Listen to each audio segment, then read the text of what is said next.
Fibroid ಇದ್ದವರಿಗೆ ಹೇಗೆ ತೆಗಿತೀರಾ ಡಾಕ್ಟ್ರೆ, ಇಷ್ಟೊಂದು ದೊಡ್ಡ ಗಡ್ಡೆ ಇದೆ, ಆ ಗಡ್ಡೆನ ಹೊಟ್ಟೆ ಕೊಯ್ದರೆ ಹೆಂಗೆ ತೆಗಿತೀರಾ ಅಂತ ಅವ್ರಿಗೆ ಕ್ವಶನ್ ಬರುತ್ತೆ. ಈಗ ಲ್ಯಾಪ್ರೋಸ್ಕೋಪಿ ಮಾಡಬೇಕಾದ್ರೆ ಅದಕ್ಕೆ ಲೇಸರ್ ಸರ್ಜರಿ ಅಂತೀವಿ, ಮಿನಿಮಲಿ ಇನ್ವೇಸಿವ್ ಸರ್ಜರಿ. ಒಂದೊಂದ್ಸಲಿ ಫೈಬ್ರಾಯ್ಡ್ಸ್ ಮಲ್ಟಿಪಲ್ ಇರುತ್ತೆ. ಫೈಬ್ರಾಯ್ಡ್ ಅಂದ್ರೆ ಏನು, ಒಂದು ನಾನ್ ಕ್ಯಾನ್ಸರಸ್ ಗಡ್ಡೆ ಯೂಟ್ರಸ್ ಮಸಲ್ಸಿಂದ ಡೆವಲಪ್ ಆಗ್ತಾ ಇರುತ್ತೆ. ಇದು ಒಂದು ಕಾರಣ ಮಾಡುತ್ತೆ. ಅಂದರೆ ಎಷ್ಟೊಂದು ಸಲ ರಕ್ತಸ್ರಾವ ಜಾಸ್ತಿ ಹೋಗುತ್ತೆ, ಫರ್ಟಿಲಿಟಿ ಆಗೋದಿಲ್ಲ, ಅಂದರೆ ಮಕ್ಕಳು ಆಗೋದಿಲ್ಲ. ಮತ್ತು ತುಂಬ ಮಲ್ಟಿಪಲ್ ಫೈಬ್ರಾಯ್ಡ್ಸ್ ಇದ್ದರೆ ಅವರಿಗೆ ಪ್ರೆಷರ್ ಸಿಂಪ್ಟಮ್ ಬಂದ್ಬಿಟ್ಟು ಅದು ಯೂಟ್ರಸ್ ತೆಗೆಯುವಂಥ ಪರಿಸ್ಥಿತಿ ಬರುತ್ತೆ. ಸೊ ಇವಾಗ ನಮ್ಮ ಕ್ಲಿನಿಕಲ್ಲಿ ಎಷ್ಟೊಂದು ಜನ ಸೆಕೆಂಡ್ ಒಪಿನಿಯನ್, ಥರ್ಡ್ ಒಪಿನಿಯನ್ ಬರ್ತಾರೆ. ಫೈಬ್ರಾಯ್ಡ್ ಇದೆ ನಮಗೆ, ಇದನ್ನು ಮಾಡಬೇಕಾ, ತೆಗಿಬೇಕಾ ಬೇಡವಾ ಅಂತ ಒಪಿನಿಯನ್ ಬರ್ತಾರೆ. ಖಂಡಿತವಾಗಿಯೂ ಯಾವುದೇ ಫೈಬ್ರಾಯ್ಡ್ ತೆಗಿಬೇಕಂದ್ರೆ ಮಲ್ಟಿಪಲ್ ಇದ್ದಾಗ ತೊಂದರೆ, ಮಗು ಆಗೋದಕ್ಕೆ ತೊಂದರೆ ಉಂಟಾಗ್ತದೆ, ತೆಗಿಲೇಬೇಕು. ಸ್ಮಾಲ್ ಫೈಬ್ರಾಯ್ಡ್ ಸಬ್ಮ್ಯೂಕಸ್ ಇದ್ದರೆ ತೆಗಿಬೇಕು. ಇದು ದೊಡ್ಡದು ಫೈಬ್ರಾಯ್ಡು ಹಿಂದೆ ಮುಂದೆ ಎಲ್ಲ ಇದೆ, ತೆಗಿಬೇಕಾಗುತ್ತೆ. ಬಟ್ ಅವರು ಒಂದ್ಸಲ ಏನು ಅಂದರೆ, ಇಷ್ಟೊಂದು ಗಡ್ಡೆ ಇದ್ದಾರೆ, ನೀವು ಹೆಂಗೆ ತೆಗಿತೀರಾ, ನಮ್ಮ ಡಾಕ್ಟರ್ ಹೇಳಿದ್ರು ಕೈಯಿಂದ ಆಪ್ರೇಷನ್ ಮಾಡಿದ್ರೆ ಎಲ್ಲ ತೆಗಿತೀವಿ, ಮಷಿನಿಂದ ಮಾಡಿದ್ರೆ ತೆಗಿಯೋಕ್ಕಾಗೋದಿಲ್ಲ ಅಂತ. ಆ ರೀತಿ ಇಲ್ಲ ನೋಡಿ. ಟೆಕ್ನಾಲಜಿ ಇಂಪ್ರೂವ್ಮೆಂಟ್ ಆದಾಗೆಲ್ಲ ನಾವು ಟೆಕ್ನಾಲಜಿನೂ ಅದನ್ನು ಯೂಸ್ ಮಾಡ್ಕೊಳ್ತೀವಿ.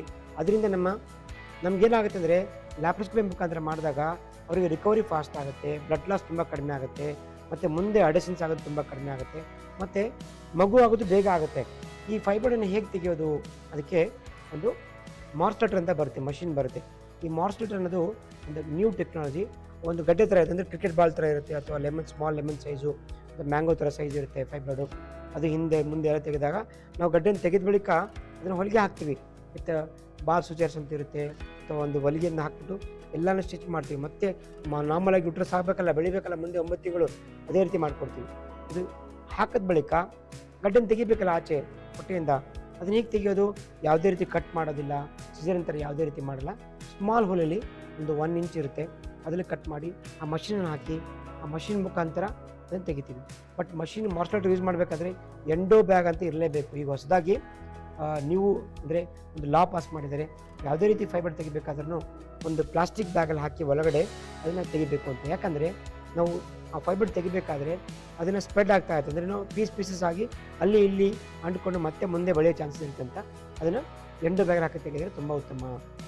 ಅದು ನಮ್ಮ ವರ್ಧನಲ್ಲಿ ಫೆಸಿಲಿಟೀಸ್ ಇದೆ. ಈ ಮಾರ್ಸ್ಲೇಟರ್ ಮುಖಾಂತರ ತೆಗೆಯೋದ್ರಿಂದ ಎಷ್ಟೇ ಗಡ್ಡೆ ಇರಲಿ, ಎಷ್ಟೇ ನಂಬರ್ಸ್ ಇರಲಿ, ಎಲ್ಲ ಗಡ್ಡೆನೂ ತೆಗಿಬೋದು. ಮತ್ತು ಅದರಿಂದ ರಿಕವರಿನೂ ಫಾಸ್ಟ್ ಆಗುತ್ತೆ.